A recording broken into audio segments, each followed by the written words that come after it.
मेरा निज धन ठहराए जाओ। हालेलुया। परमेश्वर का निज धन। हालेलुया। हालेलुया। कितनी बड़ी वैल्यूबल बात परमेश्वर हमारे लिए करता है कि तुम मेरा निज धन हो। अर्थात इसका मतलब कि स्वर्ग की वस्तु, स्वर्ग के दूत, स्वर्ग का कोई भी चीज, पृथ्वी की कोई वस्तु, सृष्टि की कोई वस्तु परमेश्वर के लिए निज धन नहीं है।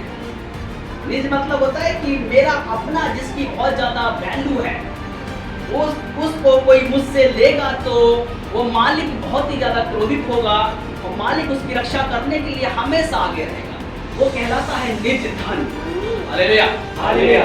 शायद पढ़े मेरे साथ में, पहला पत्थर नाश नहीं हुआ, पत्थर की आयु खत्म नहीं हुई, पत्थर नष्ट नहीं हुआ। वो भले ही अपने चट्टान से टूटकर नीचे गिर गया लेकिन नष्ट नहीं हुआ। इसलिए हे कलीसिया, मैंने तुझे इसी प्रकार से बनाया कि धर्मी जन यदि ऊपर से नीचे गिर जाए तो भी मैं उसे उठाकर खड़ा कर दूंगा। हालेलुया। हालेलुया। जीवित पत्थर की नाई। हालेलुया। इसीलिए कलीसिया, तेरा मूल्य बहुत ज्यादा है। तू प्रभु की चुनी हुई प्रजा, तू प्रभु का निज धन, तू याजकों का समाज, तू याजकों का राष्ट्र हो जाने के लिए ठहराई गई है। हालेलुया। कलीसिया, तेरा मूल्य बहुत बड़ा है। इसीलिए क्योंकि तू जीवित पत्थरों की नाई, आत्मिक घर प्रतिदिन बनते जाने के लिए, याजकों का समाज, राष्ट्र बनाए जाने के लिए परमेश्वर ने तुझे चुन लिया है। हालेलुया। और तेरी आयु 100 साल की, 80 साल की या 500 साल की नहीं है, तेरी आयु सदाकाल की है। हालेलुया। हालेलुया। मेरी निज प्रजा होने के लिए मेरी वाचा, मेरी व्यवस्था का पालन करोगे तो तू बहुत समय तक जीवित रहेगा। जीवित। दूसरा स्थान, अगर आपका पुत्र है तो ज्यादातर लोग पुत्र से बहुत प्रेम करते हैं। वचन कहता है पुत्र को चूमो। कहते घर में पुत्र आ गया तो बहुत बड़ी आशीष आ गई, तो उसके बाद उससे प्रेम रखना। लेकिन सबसे पहले तो अपने परमेश्वर से अत्यंत प्रेम रखना, क्योंकि तेरा परमेश्वर तुझे बहुत आयु की दीर्घायु प्रदान करेगा। हालेलुया। हालेलुया। जो तुझे पत्थर के समान ऐसा जीवित पत्थर बनाएगा कि जिसकी दीर्घायु कभी खत्म नहीं होगी, सदा के लिए तुझे उठाकर खड़ा करेगा। हालेलुया। परमेश्वर से प्रेम रखने से यदि मनुष्य गिर भी जाए, बुराई में भी पड़ जाए, अधर्म में भी पड़ जाए, लेकिन वो मनुष्य परमेश्वर से प्रेम रखता है, परमेश्वर से उठा के खड़ा कर देगा। हालेलुया। हालेलुया।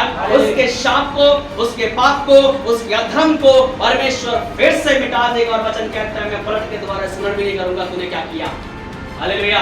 परंतु जब मनुष्य परमेश्वर से अत्यंत प्रेम रखेगा, कितना रखेगा? अत्यंत प्रेम रहेगा। दूसरी बात, आज ये सोच समझ लो, मैं तो तुम्हारे बाल बच्चों से नहीं कहता जिन्होंने ना कुछ देखा और ना ही कुछ जाना है। किसने देखा? जो वर्तमान मनुष्य है। जात कर तेरा घराना, तेरे बाल बच्चे आशीष पाएंगे। हालेलुया।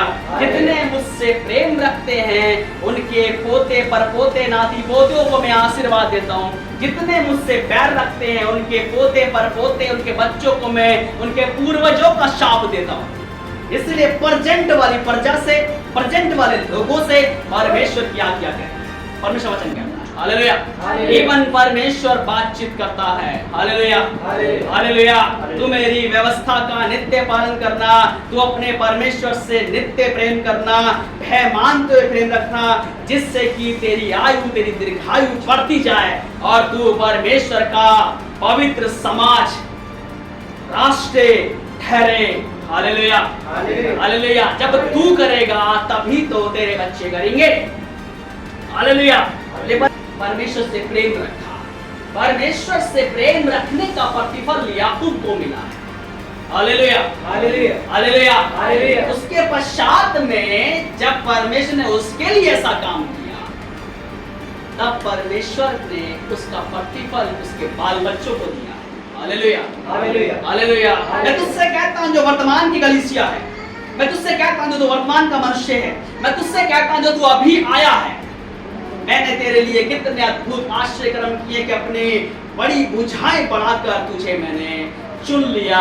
तुझे मैंने पाप के, अधर्म की गुलामी के देश से, अधर्म के पाप के हिस्से में से निकाल कर पंखों पर बिठाकर परमेश्वर कहता है अपने पास ले आया हूं। Hallelujah, hallelujah, hallelujah. कि तुझे अपने पवित्र प्रजा, अपने निज धन अब निकल आया हूँ। मैं आपसे नहीं आया, परमेश्वर ने मुझे भेजा है। Hallelujah, hallelujah. ध्यान से सुनो वचन को, बड़ा सुंदर वचन है ये। तुम परमेश्वर से प्रेम रखते तो प्रभु यीशु मसीह से प्रेम रखते। और यीशु मसीह कहते चीज के लिए, क्योंकि मैं परमेश्वर से निकल कर आया हूं। किसमें से? परमेश्वर में से निकल कर आया हूं, और परमेश्वर ने ही मुझे जगत में भेजा है। और तुम कहते हो कि मैं परमेश्वर से प्रेम रखता हूं। किस परमेश्वर से प्रेम रखते हो भाई? जो परमेश्वर से निकलकर आया है उससे प्रेम नहीं रखते, उसकी बात को नहीं मानते, तो किस परमेश्वर से प्रेम रखते हो? हालेलुया। इसलिए ये मक्कार झूठा मनुष्य सोचने के लिए लायक नहीं है। कोई भी होगा तो मेरे पास आएगा, आपके बेटे ने ऐसा कर दिया है। इसलिए वर्तमान मनुष्य से परमेश्वर कहता है, इसलिए सोच लो, समझ लो, मैं तुमसे कहता हूं। हालेलुया, हालेलुया, कि तुम मुझसे प्रेम रखते। यदि ईश्वर तुम्हारा पिता होता तो तुम मेरी बात क्यों नहीं समझते? इसलिए कि मेरा वचन सुन नहीं सकते। मेरी बात है तुम्हारे भेजे में, तुम्हारी खोपड़ी में इसलिए नहीं समाती है क्योंकि तुम मेरा वचन सुन नहीं सकते हैं। वो कड़वा है। तुम्हारे पाप दर्शाए जाएंगे, तुम्हारी बुराई दर्शाई जाएगी, तुम्हारे बुरे विचार जितने तुम्हारे मन के अंदर चलते हैं, वो प्रभु यीशु मसीह का वचन उसके लिए खंडन करता है कि तुम बुरे हो, पाप में हो, इसीलिए तुम यीशु को समझते नहीं। क्या नहीं? जिनको वापिस का मन्ना, माफ करना, वापिस का बटेर, वापिस का पाप की नगरी का सामान, जो ये कहता है कि मुझे मसीहत में आने के बाद में और कष्ट और बुराई मिल रही है और लाचारी मिल रही है। इसका मतलब कि मिस्र अर्थात उसके जीवन से पाप, अर्थात उसके जीवन से बुराई, अधर्म नहीं गया, इसीलिए वो आज तक कष्ट में है। तब मूसा के द्वारा परमेश्वर की कठोर आज्ञा कि जो मन्ना खाना चाहते हैं स्वर्ग का, इसे एक साइड कर दे, और जो वापस मिस्र की बुराई में जाना चाहते हैं उन्हें वापस वहीं भेजने के लिए वहां की साइड कर दे। मिस्र की बुराई, मिस्र का पाप मृत्यु लाता है। शुरुआत में मैंने बोला, समझ में आ रही है? पाप मृत्यु को लेकर आता है, अधर्म मृत्यु को लेकर आता है। मेरा निज धन, अर्थात इसका मतलब कि स्वर्ग की वस्तु, स्वर्ग के दूत, स्वर्ग का कोई भी चीज, पृथ्वी की कोई वस्तु, सृष्टि की कोई वस्तु परमेश्वर के लिए निज धन नहीं है। निज मतलब होता है कि मेरा अपना, जिसकी बहुत ज्यादा वैल्यू है, उसको कोई मुझसे लेगा तो वो मालिक बहुत ही ज्यादा क्रोधित होगा और मालिक उसकी रक्षा करने के लिए हमेशा आगे रहेगा। वो कहलाता है निज धन। Hallelujah, hallelujah. क्या पढ़े मेरे साथ में? पहला पत्थर नाश नहीं हुआ, पत्थर की आयु खत्म नहीं हुई, पत्थर नष्ट नहीं हुआ। वो भले ही अपने चट्टान से टूटकर नीचे गिर गया लेकिन नष्ट नहीं हुआ। इसलिए हे कलीसिया, मैंने तुझे इसी प्रकार से बनाया कि धर्मी जन यदि ऊपर से नीचे गिर जाए तो भी मैं उसे उठाकर खड़ा कर दूंगा। Hallelujah, hallelujah. जीवते पत्थर की नाई, हालेलुया। इसीलिए कलीसिया तेरा मूल्य बहुत ज्यादा है। तू प्रभु की चुनी हुई प्रजा, तू प्रभु का निज धन, तू याजकों का समाज, तू याजकों का राष्ट्र हो जाने के लिए ठहराई गई है। हालेलुया। कलीसिया तेरा मूल्य बहुत बड़ा है। इसीलिए क्योंकि तू जीवते पत्थरों की नाई, आत्मिक घर प्रतिदिन बनते जाने के लिए, याजकों का समाज, राष्ट्र बनाए जाने के लिए परमेश्वर ने तुझे चुन लिया है। हालेलुया। और तेरी आयु 100 साल की, 80 साल की या 500 साल की नहीं है, तेरी आयु सदाकाल की है। Hallelujah, hallelujah. मेरी निज प्रजा होने के लिए मेरी वाचा, मेरी व्यवस्था का पालन करोगे तो तू बहुत समय तक जीवित रहेगा। कहते घर में पुत्र आ गया तो बहुत बड़ी आशीष आ लगी, तो उसके बाद उससे प्रेम रखना, लेकिन सबसे पहले तो अपने परमेश्वर से अत्यंत प्रेम रखना, क्योंकि तेरा परमेश्वर तुझे बहुत आयु की दीर्घायु प्रदान करेगा। Hallelujah, hallelujah. जो तुझे पत्थर के समान ऐसा जीवित पत्थर बनाएगा कि जिसकी दीर्घायु कभी खत्म नहीं होगी, सदा के लिए तुझे उठाकर खड़ा करेगा। हालेलुया। परमेश्वर से प्रेम रखने से यदि मनुष्य गिर भी जाए, बुराई में भी पड़ जाए, अधर्म में भी पड़ जाए, लेकिन वो मनुष्य परमेश्वर से प्रेम रखता है, परमेश्वर से उठा के खड़ा कर देगा। Hallelujah, hallelujah.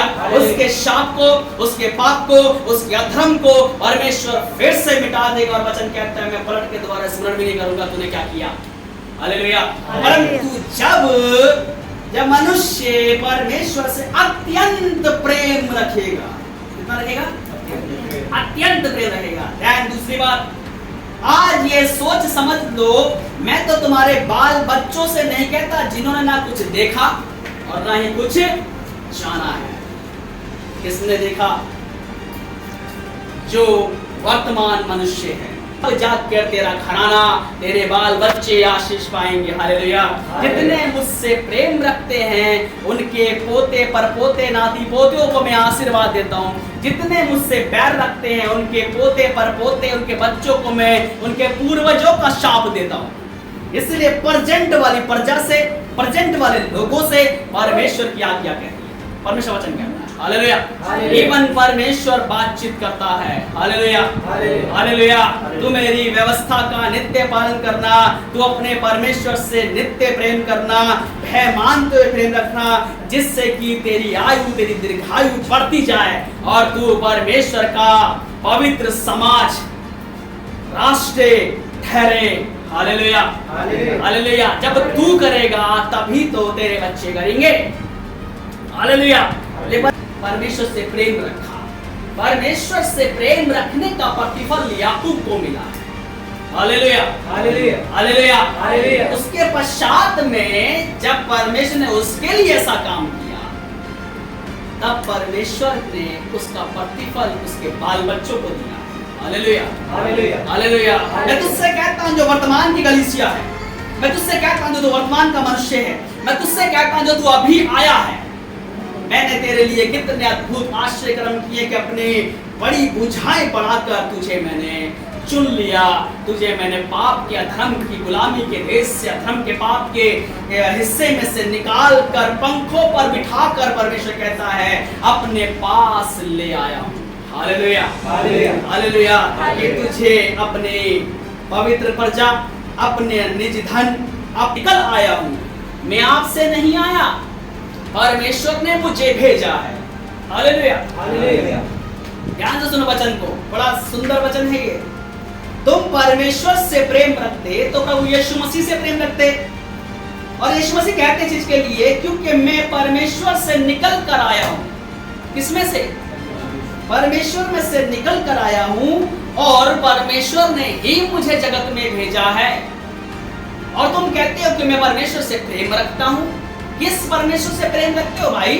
जो परमेश्वर से निकलकर आया है उससे प्रेम नहीं रखते, उसकी बात को नहीं मानते, तो किस परमेश्वर से प्रेम रखते हो? हालेलुया। इसलिए ये मक्कार झूठा मनुष्य वर्तमान मनुष्य से परमेश्वर कहता है, इसलिए सोच लो, समझ लो, मैं तुमसे कहता हूं। Hallelujah, hallelujah. कि तुम मुझसे प्रेम रखते, यदि ईश्वर तुम्हारा पिता होता तो तुम मेरी बात क्यों नहीं समझते? इसलिए कि मेरा वचन सुन नहीं सकते। मेरी बात है तुम्हारे भेजे में, तुम्हारी खोपड़ी में इसलिए नहीं समाती है क्योंकि तुम मेरा वचन सुन नहीं सकते हैं, वो कड़वा है। तुम्हारे पाप दर्शाए जाएंगे, तुम्हारी बुराई दर्शाई जाएगी, तुम्हारे बुरे विचार जितने तुम्हारे मन में चलते हैं वो प्रभु यीशु मसीह का वचन इसके लिए खंडन करता है कि तुम बुरे हो, पाप में हो, इसीलिए तुम यीशु को समझते नहीं। क्या नहीं? जिनको वापिस का मन्ना, माफ करना, वापिस का बटेर, वापिस का पाप की नगरी का सामान, जो ये कहता है कि मुझे मसीहत में आने के बाद में और कष्ट और बुराई मिल रही है और लाचारी मिल रही है। इसका मतलब कि मिस्र अर्थात उसके जीवन से पाप, अर्थात उसके जीवन से बुराई, अधर्म नहीं गया, इसीलिए वो आज तक कष्ट में है। तब मूसा के द्वारा परमेश्वर की कठोर आज्ञा कि जो मन्ना खाना चाहते हैं स्वर्ग का, इसे एक साइड कर दे, और जो वापस मिस्र की बुराई में जाना चाहते हैं उन्हें वापस वहीं भेजने के लिए वहां की साइड कर दे। मिस्र की बुराई, मिस्र का पाप मृत्यु लाता है। शुरुआत में मैंने बोला, समझ में आ रही है?